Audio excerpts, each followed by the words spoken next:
Hi everyone, welcome back to another video, and today I wanted to give my general thoughts on Alfred Hitchcock's final film, Family Plot from 1976. So yes, we're back once again, this time around not a review as such of another Hitchcock film, just my general feelings for this film, and also just kind of closing comments, or feelings, thoughts on the very late, the final phase really of Hitchcock's filmography, his career, and since 2021 August, where of course I finally saw Marnie. I've been going through the kind of later films of Hitchcock's filmography. So yes, just a general kind of video here, not a review as such. So no spoiler warning on this.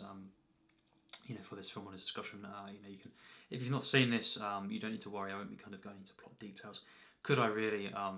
It's been a few months, and this was not the most memorable film to me. But yes, we have. This has been very interesting. But we have the final film here, and in that regard, the final Hitchcock film, nothing but respect, and just a hats off, to Hitchcock for being one of my absolute 5 favourite filmmakers, and finally seeing his final film a few months ago. Certainly an event. It was one that I gave this full attention to for the whole 2 hours that I sat through this, and cherished every moment that I could in a certain way, even though this is not one of my favourite Hitchcock films, but yes, I tried to get everything out of this, and just thinking back as well on his what he's given me, and obviously many people, but yes, personally for me, it's been some ride.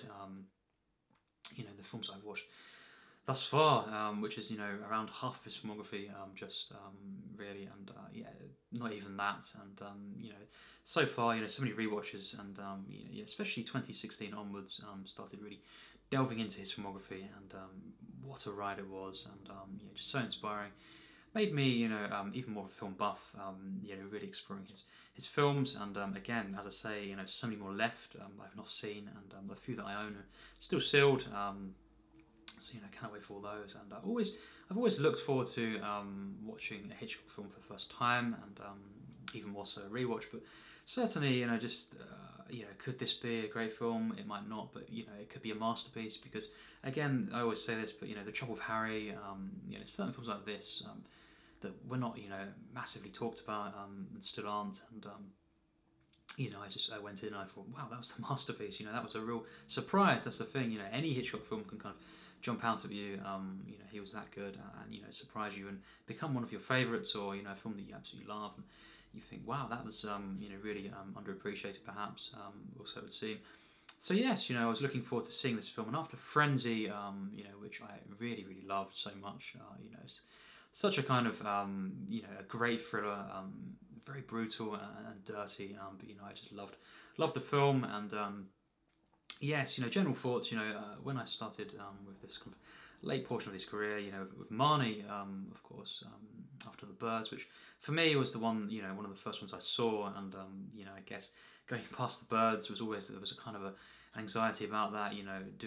When do I do it? When do I kind of be brave enough to kind of go in and see what the later films would hold in store for me? Because again, I was quite nervous about that, and hearing some things, I wasn't thinking this will be his best portion, let's just say that, and I can certainly say that for me, with all respect, it wasn't, but yes, finally seeing Marnie, I thought that was a very strange film.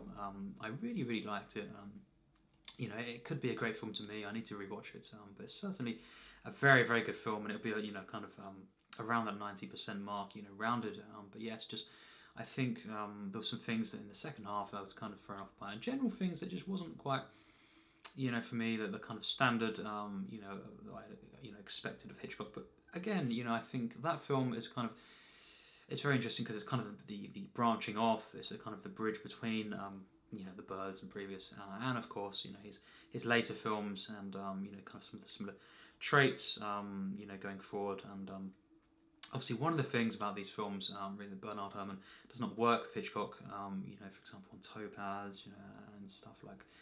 Frenzy, and this film, Family Plot, we actually have John Williams scoring this film, which is, really kind of a cool thing, at least, you know, some things in this, you know, seeing different actors and stuff, you know, Bruce Dern early on, so it's a kind of a novel thing in that sense, this film, you know, and of course, John Williams, yes, scoring this film, you know, it's just very interesting, but yes, I think, you know, there was a few changes in this later portion, and generally I think, you know, I have to agree with, for example, Tarantino, who sometimes, you know, and I don't have to agree with everyone and everything they say, but, you know, I kind of generally agree and can kind of at least acknowledge, you know, what he's trying to say when he kind of says at times, you know, or a lot of the time, and one of the reasons why he's we believe he is retiring after, you know, at least one more film, and who knows.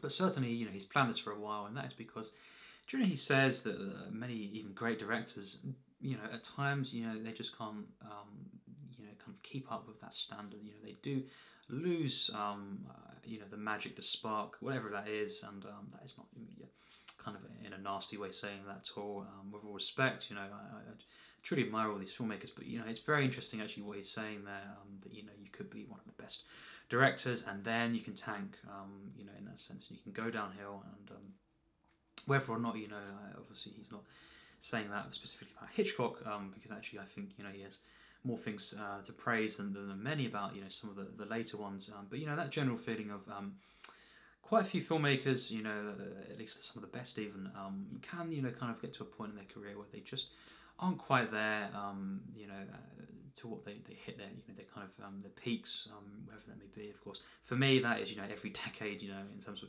for Hitchcock, the 30s, 40s, especially the 50s, you know, just so many masterpieces then, and I think that is the most defining, you know, the peak Hitchcock really period. But of course, you know, Psycho and the Birds just rounding off that into the 60s, and then, you know, seeing Marnie, it started to happen there, I think, you know, in a way, but certainly with Torn Curtain, I don't dislike that film, but it's really quite underwhelming for me, and some general feelings, you know, of this later, you know, portion is that, you know, it feels a bit lifeless in comparison. It's not got that spark, you know, whether that be the score and all this, but not just that, you know, I think just the way in which Hitchcock's, you know, telling these stories, and visually even, you know, I think the exception, you know, the real standout, and it kind of feels, you know, I guess it was, you know, a film that worked for me, you know, so well, but, you know, Frenzy is the one that kind of, it doesn't feel like this at all, you know, to Torn Curtain, Topaz, you know, and this film, Family Plot, because, you know, that's a real, you know, stunning thriller, and it, you know, brings me back to the days of, you know, great Hitchcock films, but, you know, I think this later portion in general, it just feels a bit lifeless. I never really got into Torn Curtain to the point where I thought, you know, wow, I'm really behind this, you know, I'm feeling the tension that's undeniable, and it's just, you know, it's, the brain reacts, I guess, you know, to films like Rear Window. It's just, you can tell in a film, you know, you're so invested in, you're just on the edge of your seat, and, you know, I didn't get that with Torn Curtain. I certainly didn't get that by, you know, Topaz, and you know, I got that by Frenzy. But, you know, this film, Family Plot, my thoughts on this is, for me, you know, it just really doesn't work, and it's a shame. It really is a shame. I wanted to like this film, and I tried constantly, you know, in each kind of passing act or 30-minute segment to kind of really, once again, just try and get back into the film. But, you know, from, unfortunately, the opening scene, I was not behind this. It wasn't connecting with me, and you know, you have Barbara Harris, Karen Black. You know, you have Bruce Dern in this film, of course. You know, some real talent. You know, and actors that I do, you know, really like. Bruce Dern. You know, seeing him in this film, you know, I do think there is some moments of acting to praise and appreciate. But I think, you know, generally, you know, the tone is just from the get-go. I was just thinking this is just not working. Of course, attempts at comedy throughout, and stuff, and meant to be, you know, it's a very unique film, but it's meant to be certain, you know, kind of obviously going into the film. Obviously, we have, you know, this kind of psychic plot, you know, fake psychic, played by, of course, Barbara Harris, and the whole opening sequence with that, especially, just, I thought this isn't really going anywhere for me, and it wasn't working. The comedy, and it was all off. You know, I wasn't a fan of the acting in this film for the most part, and you know, just the music itself, you know, it was definitely there. It was you know, it's kind of you know, it served the film, but you know, I think there's a lot of moments where there isn't really too much music, so you haven't really got that even, and you know, it's just, to sum it up, you know, it is unfortunately a slog for me. You know, it was a real, it was just a boring film for me. Unfortunately, I did try, and obviously I'm a massive Hitchcock fan, and you know, films that he made, you know, they don't need to be really fast paced, or you know, really flowing thrillers in the sense of, you know, constantly things going on like that. You know, I can watch a film like Vertigo, and the first time I saw it onwards, you know, it's just been instantly, I was in a trance. You know, I was transfixed by this, and however patient, you know, he was in those films, you know, kind of gradually giving information. I was there and I was invested, and in this film, it just doesn't feel like that. You know, it doesn't matter how you know, how much is going on, you know, and stuff in the kind of superficial sense, you know, in a film. If a thriller isn't working and isn't hooking you and investing you, it can be a real slog. And you know, I didn't respond to this one, unfortunately. There is some moments of you know, visual moments that I do praise, but generally even that, you know, I just don't think it's up to the standard, you know, of previous efforts. And you know, this was his final film, and you know, I do cherish that. I do. You know, it's fascinating. This is, you know, a piece of history. Seeing the final Hitchcock film, it's quite surreal, though at the same time. You know, just baffling to me. You know, stuff that happened in this film. The plot, you know, as I said, it connect to the whole kind of supernatural, you know, elements, and the way they were doing the comedy with that. You know, just the kind of the whole fake psychic thing wasn't working for me, and yeah, the opening scene just kind of had me scratch my head, and I just wasn't enjoying it at all. That's the thing. Throughout, you know, I take this as a piece of, you know, film that Hitchcock made. You know, it's kind of a document, and you know, I can appreciate that, and you know, it's fascinating no matter how much you know, I responded to this, but you know, it is for me a film that I can't say, you know, in any regard really that I consistently enjoyed at all. In fact, I really was not a fan of this one, and you know, when you see the ranking eventually on this this legendary filmmaker's work, you know, this is not going to be high. That's all I'll say. I won't give you know, the number away, but you know, I've got a pretty you know, kind of rough idea of that, you know, where it'll be, but you know, because I do think this is worse than Topaz, personally, and I just think at least Topaz, well, no, I'm not gonna, you know, Topaz was a real slog as well. You know, it was just quite a shocker, but you know, I think there's some things in that I can at least appreciate, and you know, the saying of, you know, so and so is a masterpiece compared to said film. You know, unfortunately, that could be the case. Yeah, it did have some moments where I was kind of interested in a bit. You know, in the first 20 minutes of Topaz, you know, was not a complete write-off. It started off, you know, there's some intrigue in there, and it was, you know, it was more competently, you know, kind of put together, I think, and you know, stuff, and definitely more, you know, coming from this more life, I guess. But this film for me, yeah, just, you know, again, it kind of attempts at more of a gritty, you know, kind of more rough film from Hitchcock, like Frenzy, but you know, it just didn't work this time around. And again, it's not got the characters or the narrative for me to kind of support the kind of the tone of this, and you know, just the kind of cheap, intentional cheap and dirty feel of this, the raw feeling at times, you know, violence, perhaps, you know. I just don't think it kind of it feels at all like it was working for me, like Frenzy did. You know, that's very graphic, and a lot more violent in many ways to his other films. But I just think in this film it just doesn't work, and it comes across as, you know, really just cheap, but nothing more in that sense. Use of violence and all this, and you know, as a drama, it's not got enough you know, conflict for me to kind of really get behind. The plot, when I was trying to kind of follow it, at least, it was just it wasn't that interesting. And then, you know, as well, it could be called convoluted, I guess. You know, yes, it could be. You know, that wasn't really the issue. Can be, you know, films that are convoluted, but at least, you know, I'm invested in. I can get extended portions of, you know, of the plot. You know, I can get things from it. You know.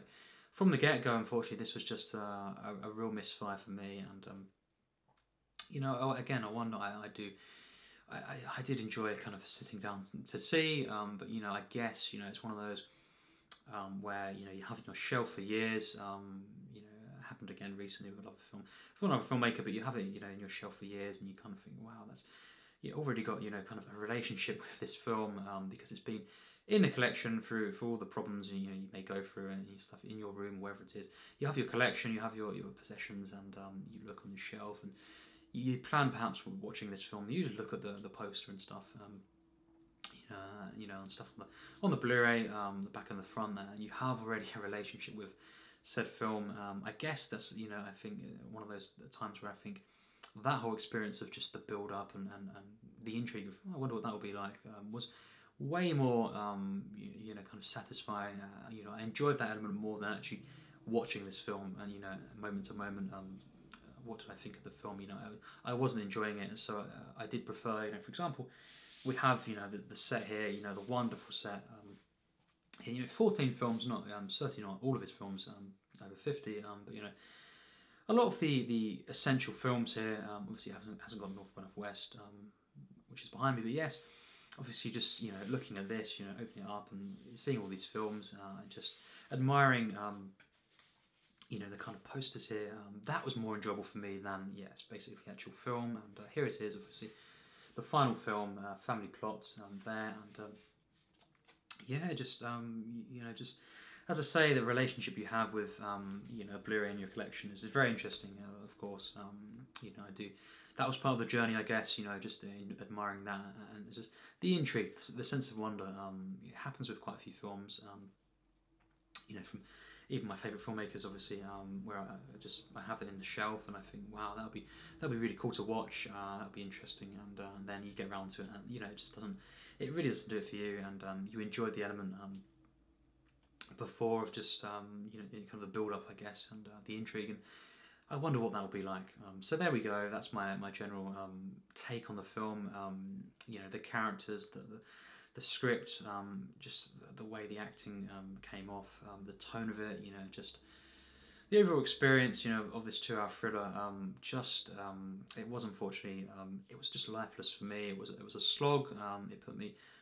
You know, it kind of made me a bit tired at times. You know, it happens with rare films, not full on. You know, I could go to sleep necessarily, but you know, you get heavy eyes, and you get a bit restless and fidgety, and yeah, it just it's interesting.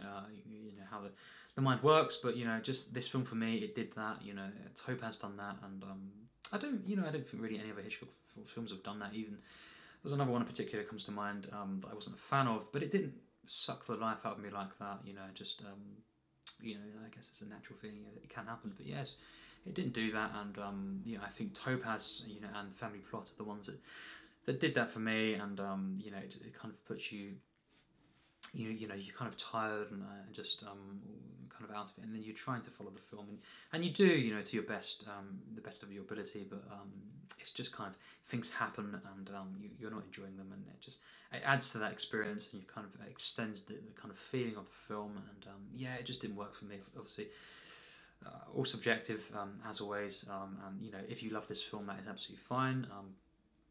You know, that's really great.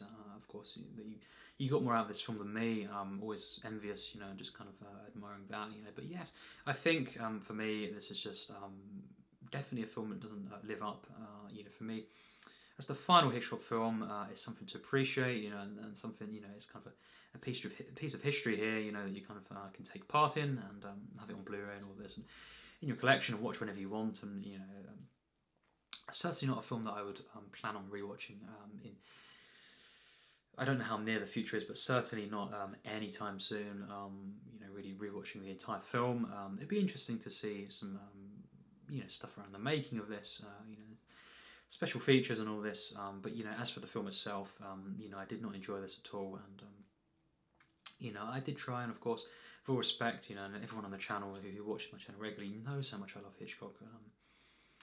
You know, I think he's made at least 15 masterpieces. There we go. That says it all. And I've only seen, as I say, you know, around half of his films now. So that's, you know, that says it all really. But yes, you know, one of my absolute 5 favourite filmmakers. You know, he has made, you know, the kind of the life as, you know, of a film buff. You know, as myself, just so much more exciting.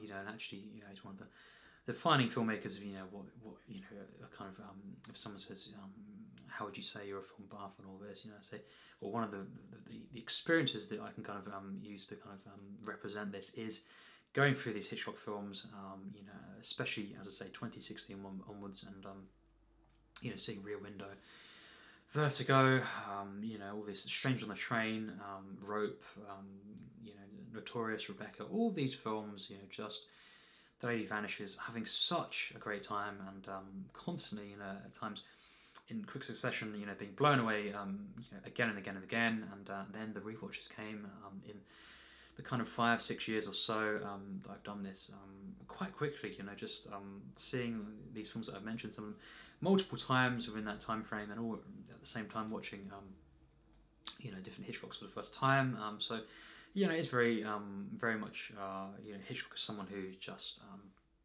without him, I guess.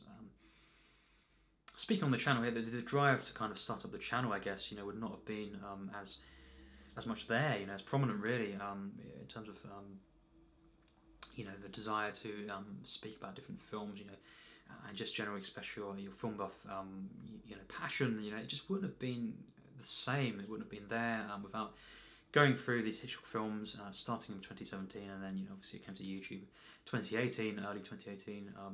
So I was already kind of watching a lot of these films in 2017, and that was part of my kind of film buff journey. So without that, without seeing these films and in this set, it wouldn't have been the same. So regardless of what I think of some of these later films, this has been life-changing to go through a lot of these Hitchcock films, and to really experience cinema, a portion of cinema that is just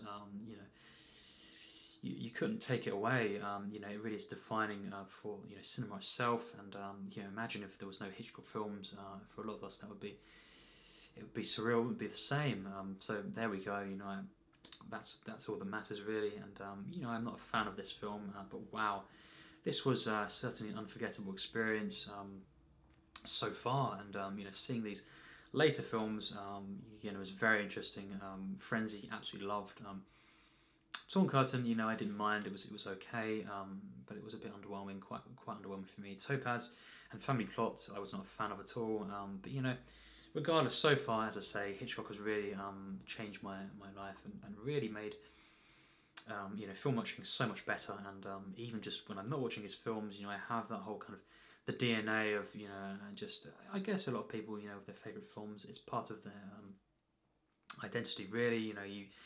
You go into films and you sit down, you get excited, and you draw things from different films, but you're there, you're sitting down in that excitement, in that mood, in that way, and ready for a film because of what you've experienced so far, and what your favourite films are, and all this. And for filmmakers, whoever that is, it doesn't matter. Just what it means to you. So I guess it really it doesn't matter, as I say, of what I think of this film. It's the final film, and sadly Hitchcock would pass away a few years after this in 1980. But he left behind so many stunning films. He truly is one of the masters for me, and he leaves behind forever these films, and it's great we have access to all these. Obviously it'd be great if we had a set of every single Blu-ray he kind of all the films that he made, over 50, but we kind of take what we can. And yes, rounding off, this film was a misfire for me. It was not a film that I enjoyed. It was a slog. I didn't like the tone of all this, the script, and just it kept going, and I just wasn't invested in it at all. But again, it really doesn't matter. I don't really care too much. It was very interesting to see, and of course, I would, knowing what I thought of the film, I would go back in time and see it again, just because kind of in terms of if I knew it wouldn't be good. Doesn't matter, I have to see every single Hitchcock film and give it the chance, and say that I've watched his films, and I guess thanks as a thank you to Hitchcock for ones that I've loved. I have to see all his films, and even if someone says you probably really won't like this, well, first of all, I'll say, well, we'll see what I think. I'll go in and just see what I think personally. But also, it's just I don't care. You know, if I'm not a fan of. There's a rare chance I'm not a fan of. You know, a said film from a filmmaker. I will just go in and see it no matter what, and just say that I've seen it, and kind of pay tribute, I guess. So yes, Family Plot, the final Hitchcock film from 1976, as part of the set that I've been going through. The later phase, generally, the later phase for me is just not. It doesn't really, it's definitely part of the decline. I think from Marnie / Torn Curtain onwards. Just generally, it is that kind of feeling. I guess that kind of sometimes it just happens. You just kind of you kind of lose that that peak. Really to what you've had, and some it just happens sometimes. There's different filmmakers who I could say that about. Again, drawing on that Tarantino kind of that thought process. Sometimes it just happens. Kind of filmmakers or artists, just they go. With all respect, they just decline, and it's just natural sometimes, and they're never quite to their peak, I guess, and not at their best. With all respect, I guess that doesn't really need to be a sad view or a kind of negative view at all. It just could be, it's just natural. It's just inevitable, and I think personally, that Marnie onwards, really just it just kind of went down, and it wasn't. I can't deny it. It's not the same kind of Hitchcock that we got. For me with Psycho and the Birds, but especially in the 50s, 40s, and stuff, and the 30s. When he was really consistently kind of making these films. It's just not quite there at all for me. But yes, interesting film to see. That was a bit of a ramble. I guess a bit of a extended talking. On this. But generally, I didn't like this film. I think it was. I'm not going to rate the film, but I think it was definitely something I wanted to do. Kind of close this the general later film reviews, and obviously I'll be going back obviously to say that to all the ones I haven't seen. With the same excitement that I did with films like Stranger on the Train and all this that were loved. Kind of said to be some of the best Hitchcock films. Vertigo and all these films, Rear Window. So I'm still going to be just excited, and the passion is all there. But I didn't really expect this later portion to be that kind of standard, and it just wasn't. But it was nevertheless essential to do and go through. And I would, if you're a Hitchcock fan or a fan of cinema, I would urge you to do the same. Just try and watch all of them and see what you think. And this film could be a great one for you. And it's just the way the mind works. Everyone's different, and billions of people, and we're not going to react to the films the same way. Obviously, it's just not going to happen. And always just interesting to kind of talk to the camera here and to get a discussion going on. What do you think, on these later films from Hitchcock, and what do you think of Family Plot itself? Did it deliver for you and to your standard? And what do you think of it? When did you watch this film? Have you seen it multiple times? And just how would you compare this stylistically or as to previous Hitchcock films, and what are some of your favourites perhaps? All this would be great to discuss in the comments. So yes, that's it for now. We'll wrap up. Family Plot, a very unique and interesting film to see, and certainly one that I'm glad that I finally saw, and it was fascinating. Was an event itself to sit down and watch, no matter what I thought of the film. Just to see the final Hitchcock film, and a tribute to this master, an absolute genius, and one of my very, very favourites, easily pretty high in the top 5 filmmakers of all time for me. And yes, that's it for now. It was great to watch this film, and very interesting to talk about. So yeah, what do you think? It'd be great to hear, and as always, take care, and thanks for watching.